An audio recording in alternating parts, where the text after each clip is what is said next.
A very good friend of mine and myself, back in our high school days, decided we wanted to be ghost hunters. We had a few creepy stories come out of our hunting, whether they were from nerves or they actually happened doesn't matter. We were sufficiently freaked out. Of note is the haunted farmhouse that was a well-known spot near our town. We hadn't heard of any murders or anything at the old farmhouse, but it was talked about often in my school. My friend had even visited once before. He told me the story of his first daytime visit. He and some of his other friends went to the farmhouse to investigate, as high school delinquents do.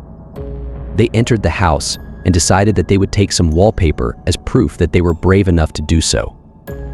Only one of the group of 4 decided not to grab some wallpaper, and the next day the 3 that did all broke out in a strange rash.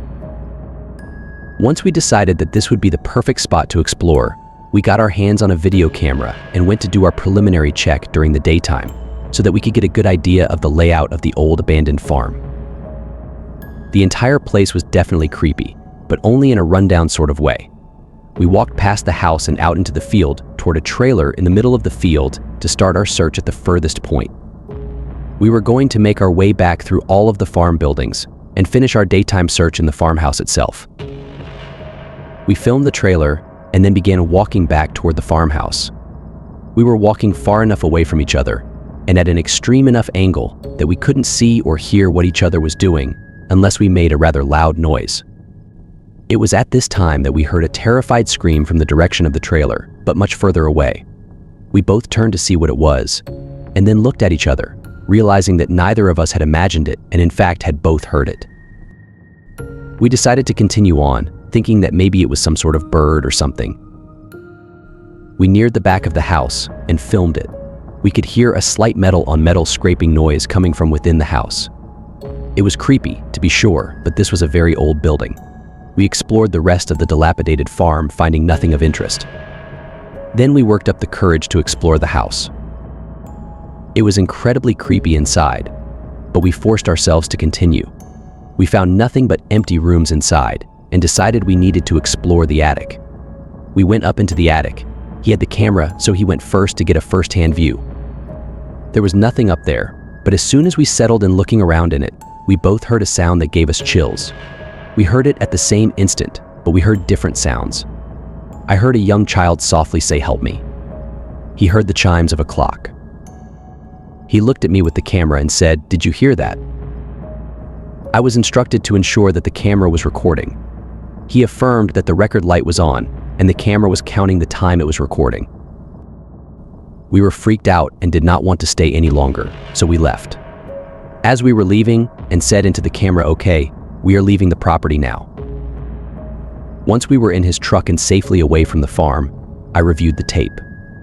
The problem was, from the moment we heard the metal on metal scraping, which was recorded on tape, to the moment he said his parting phrase into the camera, was simply missing. It wasn't scrambled or blank, it just didn't exist. It was as if all of the intervening footage was edited out. We went back for our nighttime investigation about a week later, with my little brother.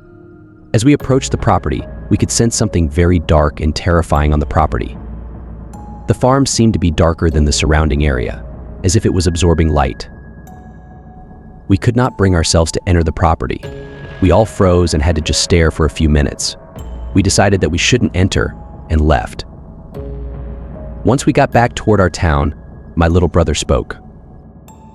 I didn't want to say anything while we were there, but as we were driving away, I saw a little kid's face, pale white, staring at us from inside the house. My friend divulged that he had seen the same thing before he got into the vehicle, but didn't want to set us into a panic. The rest of the story comes from my friend, so I cannot speak to the truthfulness of this part. A few weeks later, he had just broken up with a girl he deeply cared for. It was a Saturday night, and he needed to be alone. He decided to go to the farmhouse by himself. I have no idea what he was thinking. He said he was so pissed off that he just didn't care and went into the farmhouse. He started to climb into the attic to sit down. Minutes later, he called me. He was panicking and out of breath. He told me that something pale had screeched at him and chased him out of the attic and off of the property. We never went back to the property again.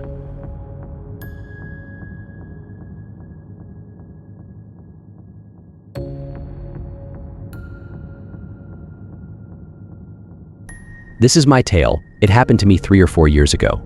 I'm changing names out to keep the privacy of the people, as I no longer see them.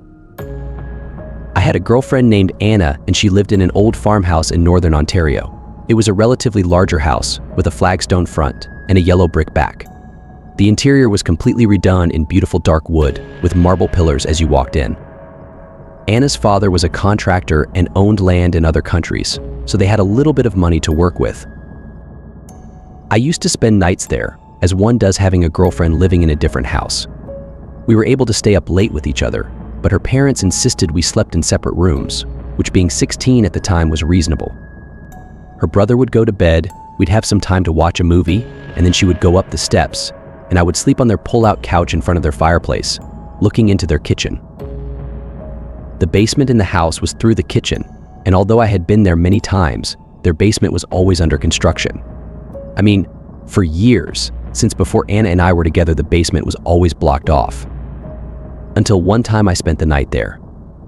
It was autumn in 2010, and they had finally finished the main section of the basement. Anna and her family took me down to see the basement. It was beautiful, like the rest of the house. The room was rectangular, with dark wood paneling on the walls, a white tile floor, a small couch in one corner, bookshelves lined with old books and a few DVDs, and a TV in the far end. The steps and banisters going down matched the dark paneling, and the room was lit with small light bulbs attached to brass candle holders around the room.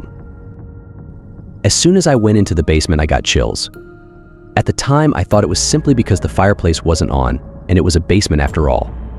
But even after a few hours with the fireplace on, and a warm blanket, snuggled up to watch a movie, I was still chilled. Once it got a little later, the two of us went up to her main floor. I said goodnight, and I went to sleep on the pull-out couch, again looking towards the kitchen. I fell asleep quickly. The dream started right away. I was standing in a dark room with dark wood paneling. The room, however, had no end I could see, and doing the only logical thing to do in a dream, I followed the hallway. As soon as I started walking, I heard footsteps behind me. I turned around and saw a dark shape that was clearly not human. I do not remember what it looked like, but it was too tall, too wide, and too sinister to be from this world. I started running down the hallway, but didn't get far before I felt a hand on my leg. I woke up and sat up. The pull-out couch I was laying on was shaking back and forth. At the foot of the bed, facing the kitchen, was a handprint on the sheets by my legs, one beside and one on my leg. I could still feel a pressure on my left leg, as if something was holding me, but I could not see anything, even in the dark. At that moment, I heard Anna's family dog growl and run down from upstairs to the steps. It ran right to the end of the bed and barked once. The pressure on my leg instantly dissipated, but the handprint on the sheets remained, just off to my left leg. The dog trotted over to my side and put its head on my hand. I fell back asleep with the comfort of the dog. When I fell asleep, I had another dream. This time about my grandmother, who had passed away from cancer the previous year. I will always remember her voice in my head saying, "Everything will be all right. I am here to watch over you." And that was the entire dream. I woke up in the morning to the smell of bacon and pancakes. I sat up and noticed the dog was still laying on the ground beside my pull-out bed. Anna looked over as I sat up and noticed I was awake. She walked over and sat beside me, giving me a good morning kiss. The next things are what I will always remember. "Kevin, dog's name seems to really like you. She never sleeps on the main floor." Anna got up and went back to the kitchen. Before I moved from the bed, I looked down and became aware that there was still the indent on the sheets from the night before.